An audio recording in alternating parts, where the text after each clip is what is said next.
perjuangan dalam ini, terutamanya ayat-ayat dalam surah Al-Mudaththir, terutamanya tentang ayat Al-Alaq, surah Al-Alaq. Kerana apa? Ini memberi gambaran kita bukan duduk saja. Bila Quran itu turun, kita banyak kerja. Tugas Nabi dapat Quran awal-awal, sekolah awal. Takkan dapat kita awal-awal terusnya. Tak boleh nak sampaikan walaupun satu ayat daripada Al-Quran. Itu tugas kita yang sangat-sangat berat, sinonim turunnya Al-Quran hari ini. Kadang-kadang nuzul Quran ini disebut kepada kita ataupun dicanangkan kepada kita apa yang ada indahnya Quran itu saja. Kalau diperelokkan bacaannya, maka tidak boleh orang lain untuk mencabar kewibawaan Al-Quran, tidak boleh mencabar sastra Al-Quran. Memang itu salah satu sifat Al-Quran. Tetapi dengan turun Al-Quran pada Mekah, Madinah, Nabi SAW bagi kesan yang besar. Kau masih tentu dengan aspek yang pertama, aspek agama. Turunnya Al-Quran, maka orang tahu fa'lam annahu la ilaha illallah. Tidak ada Tuhan yang melainkan Allah. Dan Nabi Muhammad itu Rasulullah. Bila turunnya Quran, dia baca kepada masyarakat Mekah. Pada ketika itu orang Mekah kata, ni ajaran apa yang nak dibawa oleh Muhammad. Sehingga satu ketika Nabi dah tak tahan sangat, minta Abu Lahab panggil seluruh penduduk Mekah berdiri atas bukit. Maka dia tanya, Abu Lahab panggil dah anak Azhar. Okey, panggil. Duduk di atas bukit. Pada detik Nabi dipersendirikan. Nabi disindir dan Nabi tidak terima ramai oleh penguasa Al-Quran. Nabi kata apa? Tak ramai pun, wahai umat manusia yang ada depan aku, selama ini kamu telah menyembah bukan daripada yang selayaknya, tetapi kamu sembah apa yang disembah, yakni Allah Subhanahu Wa Taala. Pada ketika itu ramai yang balik, pada ketika itu ramai yang tutup telinga, pada ketika itu ada juga yang mengikut, tapi sebagai saudara yang dekat. Itu orang yang mengakui, betul. Bila cakap Islam, cakap aku tutup telinga. Panggil. Kalau kita jangan lari kepada seruan-seruan Islam yang tengah-tengah. Supaya apa? Kita tak dapat macam mana panggil Abu Lahab. Apabila disampaikan apa Tuhan, apa arti penyembahan yang betul, sembahan mana Allah Ta'ala saja yang betul, tetapi apabila mereka mesisirkan terhadap perkara tersebut. Maka ramai orang kenal Islam sebagaimana Al-Quran itu, Nabi bagi boleh dakwah cerita Al-Quran. Kedua, Nabi berjaya menyatukan aspek sosial atau kita panggil aspek masyarakat. Al-Quran ini berjaya menyatukan orang-orang yang berkabilah. Mereka saling memperjuangkan kabilah masing-masing. Orang dulu memang gitu kan. Dengan baninya, maka ada ajaran dan ada istiadat diajarkan, diadakan, diamalkan, mengikut adat masing-masing. Kalau ini orang ini dia boleh, maka dia monopoli kehidupan. Ini, bani ini monopoli kehidupan. Maka datang Nabi SAW bercerita, ya ayuhan nas, inna khalaqnakum min dzakarin wa unsa wa ja'alnakum syu'uban wa qabaila lita'arafu. Memang Allah Taala cipta ini, cipta apa? Manusia berpuak-puak, ada kabilah-kabilah, tetapi bukan untuk bergaduh dan juga untuk memperjuangkan siapa hebat, tetapi untuk ta'arafu. Nampak Al-Quran datang akhirnya dan bawa kaedah pemikiran itu orang boleh terima. Dia tak ia juga nak kembali sangat semua begini hebatnya, tapi lepas kejatuhan Turki Utsmaniyah, sebab-sebab kejatuhannya adalah itu. Perangai orang musyrikin, perangai orang kafir, perangai orang Islam Bani Arab utamanya yang duduk di tanah Arab tidak boleh terima bahawa Islam tertegak di Turki. Turki ni siapa bagi dia? Cakap Arab tak boleh, Inggeris tak boleh, apa tak boleh, perjuangkan bahasa mereka. Tetapi khalifah ada kat mereka, tak boleh jadi. Sedangkan Nabi Muhammad ada kat Mekah, Nabi Muhammad ada di tanah Arab, sepatutnya khalifah adalah wujud di tanah Arab. Maka oleh kerana itu, maka benda itu telah disuntik oleh Barat sebenarnya. Mereka bagi pegangan kabilah, masalah-masalah kabilah pada ketika itu. Maka orang Turki yang diperbuat oleh kerana tak tertu, dia bawa pemikiran ini. Betul juga, mana patut orang yang memimpin kita hari ini bukan orang Turki, tetapi mesti Arab. Dia sendiri orang Turki, tetapi dia telah dikuasai pemikirannya oleh ajaran Barat. Maka dijatuhkan Islam dengan keadaan penuh tertutup. Dua sultan terakhir memang tak ada fungsi. Tapi tuan-tuan, ingat balik zaman Turki Utsmaniyah, tuan-tuan, antaranya berpegang kepada perlembagaan hasil daripada Al-Quran. Dia panggil apa? Dia panggil Al-Ahkam Al-Adliyah pada ketika itu. Sumber perundangan Islam yang diambil buku-buku clear dilaksanakan pada ketika itu juga. Zaman Turki Utsmaniyah, Kesultanan Melayu Melaka telah diislamkan.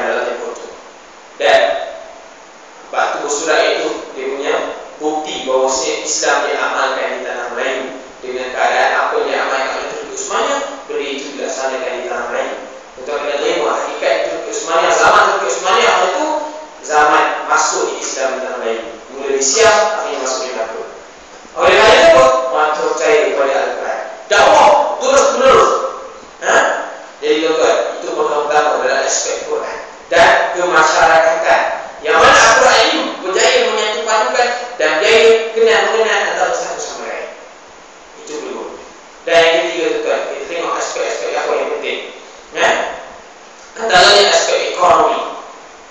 Sebelum ini orang mengamalkan ekonomi itu suka, namanya riba jahiliyah.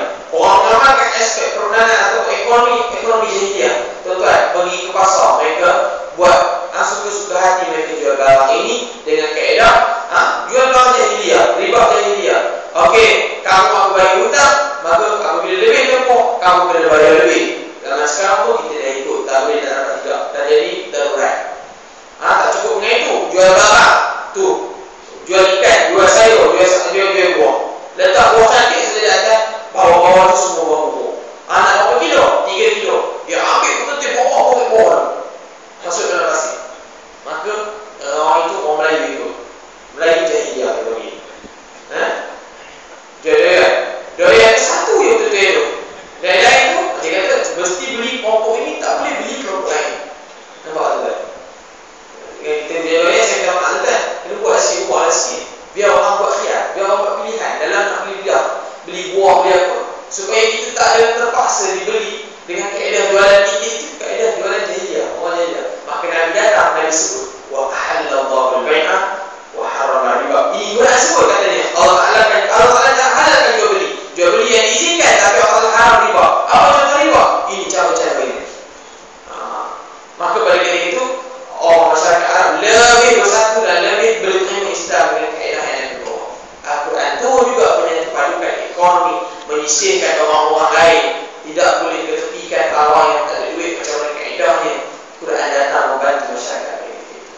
Tuan-tuan, itu perkara-perkara utama tuan-tuan. Bukan setakat kita guna Al-Quran ini untuk dibacakan saja, untuk dihafaz saja, tetapi adalah untuk kita amalkan. Amat sisir tuan-tuan. Bila hari ini kita turun dalam medan dakwah tuan, tak dapat satu ayat pun untuk kita ambil tuan. Kalau kita tanya tuan, sepanjang Ramadan ini ada vokal yang kita khatam, ada sebahagian yang dah khatam. Kawan-kawan saya ada yang dah khatam. Bila ditanya, walaupun sampai 17 Ramadan, buat apa? Mereka habis sampai buat motor, ipoh KTP, habis berjuzuk. Dalam kereta, sampai baca ni, apa-apa habis berjuzuk. Tak mau saya, mereka ni sampai 15 dah habis. Masuk pasal itu. Tapi takkan setakat itu kita baca. Kita hari ni baca Quran bulan Ramadan ada 4 T, 3 T. Apa kan? Pertama, tarawih. Baca Quran. Tuan Imam tak pernah baca ayat ini. Tapi masuk tarawih, buka Quran. Baca ni bulan Al-Baqarah. 1 T. 2, tilawah. Dibaca seorang-seorang ke Allah. Ketiga, tadarus. Baca Quran. Baqarah berapa kali jumpa? 3-4 kali jumpa. Surah Al-Baqarah. Tetapi tak tahu satu lagi. Pengen tadabbur. Tadabbur tak ada. Satu surah dia buat ni, kepo. Betul. Dia baca apa tuan? Dia punya tadarus dia habis pukul 12.30 kat pukul 1 hari. Tanya apa dalam bab kami sunnah kerja. Dia kata apa? Kami baca sekali makna tuan. Sekali makna supaya faham. Bukan sebulan sekali dia jawab ini. Depan ini mungkin tak jumpa dah. Berani dia sebut itu. Bagi mungkin tak jumpa dah. Jadi kamu baca letak sampai pukul 1 pun. Sebab apa? Nak ambil tadabbur supaya baca itu faham. Sebab apa tuan? Sebagai dia kata orang tu tak nak baca Quran. Dia tak nak baca ayat. Sebab apa? Saya baca tak lancar. Tapi saya baca bahasa Melayu dia. Dia duduk sekali dengan saya tadabbur tu. Tetapi dia baca bahasa Melayu saja tuan. Dia baca bahasa Melayu saja. Jadi dia dapat. Orang kita sebahagian tak boleh baca Quran, dia tak akan masuk tadabbur. Sebab apa? Dia tak lagi baca. Itu kelebihan dia orang buat apa tu. Sebagai majlis, dia grup-grup. Ini grup A punya baca grade A. Ini grade B, ini grade C. Grade C kalau baca, saya senyap dia baca. Orang dia jauh, orang tak bunyi dia. Grade C. Tetapi ada usaha untuk baca. Grade A, cara baca dia. Akhirnya dapat kata 2 kali dalam bulan Ramadan. Benda ni kita tergantung. 3-4. Satu tu 2-3 orang je. Baik tuan. Itu tak ada. Kita tahu satu lagi tak ada tuan. Pernah kita tanya, bagaimana nama surah Al-Baqarah ini dinamakan sebagai Al-Baqarah? Banyak sangat kelembu dalam ni. Banyak sangat kelembu. Tak payah cerita balik anak kita tuan. Lepas makan pulut kuning 30 orang, juzuk 30, maka kita kata esok akan masuk Quran. Esok adik masuk Quran. Seronok ada. Sebelum kita tanya, kita pindah surah pertama surah Al-Baqarah. Masuk Baqarah, ada pening kita. Surah Baqarah ni maksudnya lembu betina. Hari pertama dia baca. Alif Lam Mim 1 muka. Innal ladzina kafaru 1 muka. Mak, tak jumpa ke lembu?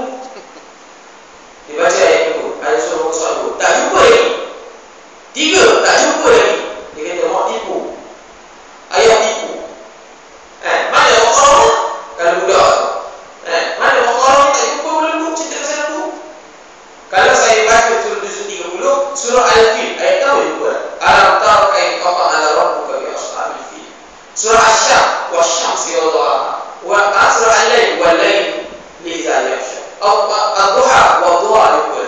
Di Al-Baqarah tak jumpa. Dia kata mana ada mak tipu, ayah tipu.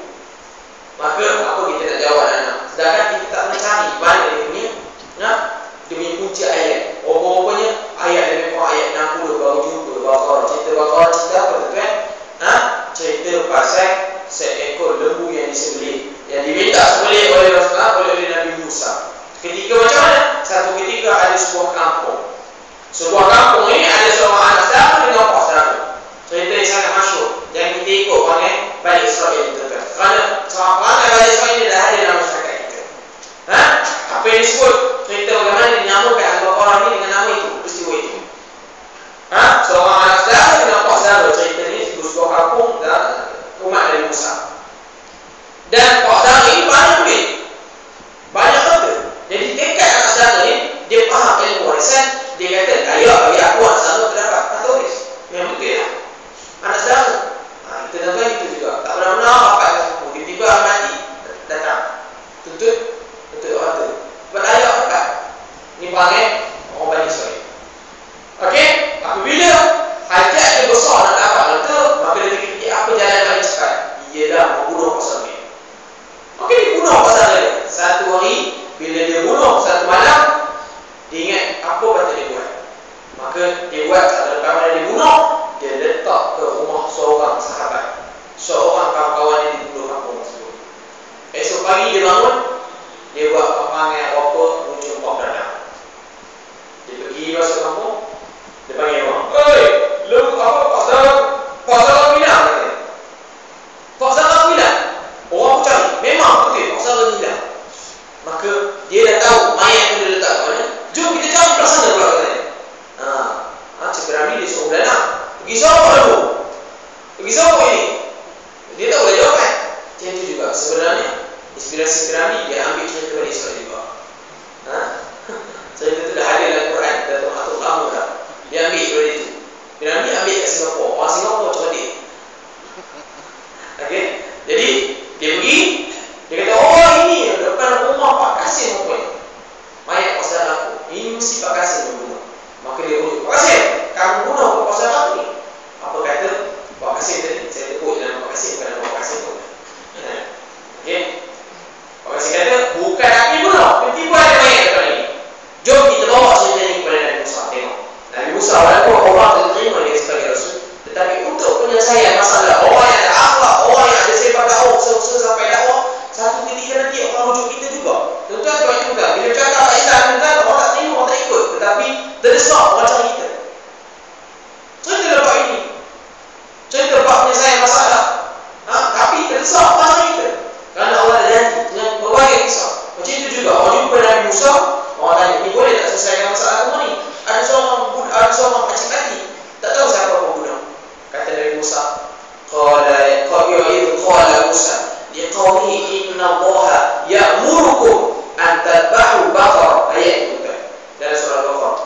Ketika Nabi Musa ditanya oleh kaumnya, Nabi Musa berkata kepada kaumnya, "Inna Allaha ya'murukum." Allah Ta'ala suruh kamu, Allah perintah kamu menyembelih binatang. Binatang apa? Lembu betina. Apa kata kaumnya? Qalu atattakhizuna huzwa. Kata kaumnya, "Adakah engkau mempermainkan kami ya?" Nabi Musa, "Ya Musa, kau mempermainkan kami? Kami tanya, siapa yang bunuh? Tapi kamu suruh kami sendiri." Dia nak kira sikit.